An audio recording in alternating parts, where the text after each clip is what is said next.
Napag-usapan natin ang patungkol sa pagdating nitong si Feldway kung saan ay gumuho ang pag-asa nitong sila Kagali na makatakas kasi ngayon ay under na sila ng complete domination na i-dominate na rin pati itong si Leon Cromwell. Pero bago natin simulan itong video na ito ay i-roll muna natin ang intro. Hello everyone and welcome to my channel, ang inyong source ng Tagalog na Tansura Contents. Sa channel na ito ay pinag-uusapan natin ang mga nangyayari sa may Tansura Universe. So without further ado, let's get into the video.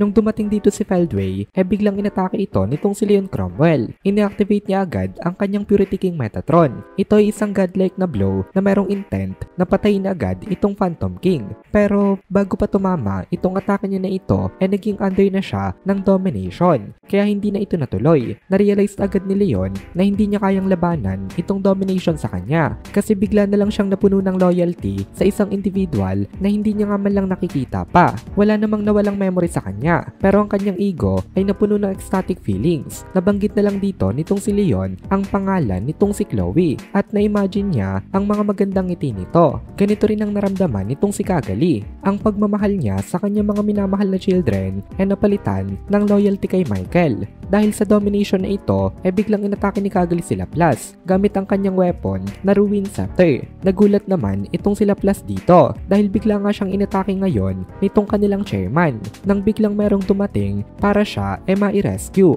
Initulak siya nito papunta sa may sideline at iniblock nito ang atake ni Kagali sa kanya. Tinanong ni Laplace kung sino daw ito at nagreply naman sa kanya itong kanyang savior. Sabi nito wala daw siyang time for formalities pero magpapakilala pa rin daw siya. Ang pangalan niya daw ay Sylvia. Malakas daw siya nakakampi kaya wag daw mag-alala itong si Laplace at ipagkatiwala daw nito itong laban sa kanya. Nung nakita ito ni Laplace nakaramdam siya ng nostalgia. Kahit na nawala ang lahat ng mga memories niya parang familiar itong babae na ito. Ang dahilan pala nun dahil ito ang kanyang asawa. Ang pangalan niya nga kasi talaga Sarion Grimwald. Limot niya ito, pati ang pangalan ng babaeng minamahal niya. Pero kahit nalimot niya ito meron siyang naramdaman na kakaibang feeling na itong babae na nasa harap niya ngayon ay importante sa kanya na tao. Kaya sabi ni Laplace hindi niya daw ito kilala pero siya daw tunay na lalaki kaya hindi daw siya papayag na maging pathetic siyang tingnan dito. Kaya dahil daw doon hindi niya daw maipapaubaya kay Sylvia itong laban na ito.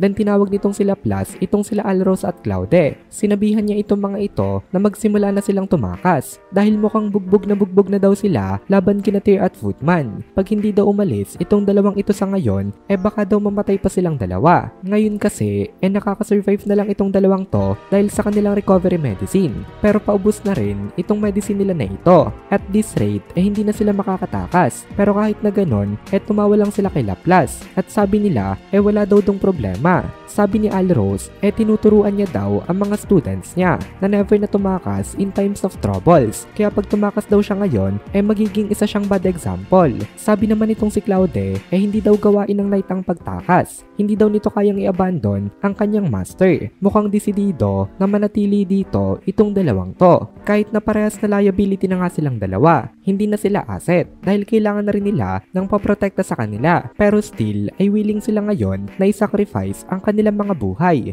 dahil naniniwala sila na hindi magtatagal darating na rin dito itong sila Demon Lord Rimuru at hanggang sa makarating ngayon dito kailangan nilang i-stall ang kanilang mga kalaban. Kaya pinabayaan na sila nitong si Laplace. Tumitig na lang siya kina Yuki at Kagali. Then tumingin din itong si Laplace kay Feldway. Sa pagtitig niya na ito meron siyang napansin na mukhang may kakaiba daw na balak itong Phantom King. So ngayon patuloy pa rin ang nangyayaring laban. Ito ang mga participants. Sa side nila Laplace nandito si Sylvia at ang dalawang injured knights. Sa side naman nila Feldway nandito sila Kagali, Leon, Yuki, Tyr at Footman. Kitang-kita na kung gaano kalaki ang diferensya. Outnumbered na nga sila tapos ang laki pa ng gap sa kanila kung strength ng bawat individual ang pag-uusapan. Kaya nagtanong itong si Laplace kay Sylvia kung sa tingin daw ba nito hanggang gaano pa katagal ang itatagal nilang dalawa. Kaya nagreply itong si Sylvia sa kanya na kapag sinagot niya daw ito hindi rin matutuwa itong si Laplace sa may maririnig niya. Kaya sabi ni Laplace wag na lang daw pala itong sumagot tapos tumawa na lang siya. Sa conversation nila na ito medyo nakaramdam din ng nostalgia itong si Sylvia pero hindi talaga yun about the conversation realization.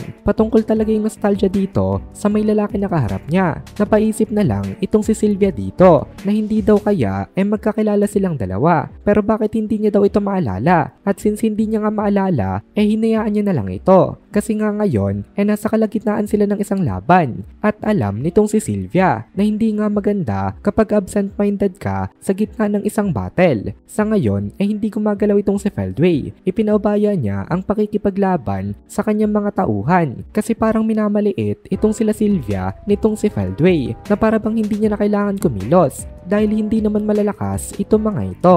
Kaya kaya na itong tapatan nitong mga alagad niya. Hindi masarap sa pakiramdam na ina-underestimate ka. Pero sa case itong sila Sylvia, dapat nga ay maging thankful pa sila. Kasi itong pang-underestimate na ito ngayon ang nag-iisang dahilan na lang kung bakit nakakasurvive pa sila nitong sila Plus. Kasi kung sumama nga itong si Feldway sa may laban, mabilis itong matatapos at mawawalan na sila ng chance na maabutan pa ng mga reinforcements. At dito na muna natin tatapusin itong video na ito. Kung nagugustuhan mo itong mga videos natin, ay please consider joining the membership para mapanood mo na agad ang mga kasunod na part dahil palaging advance ang ating mga members. Also, ay please consider leaving a like at mag-comment ka na din para ma-boost naman tayo ng algorithm.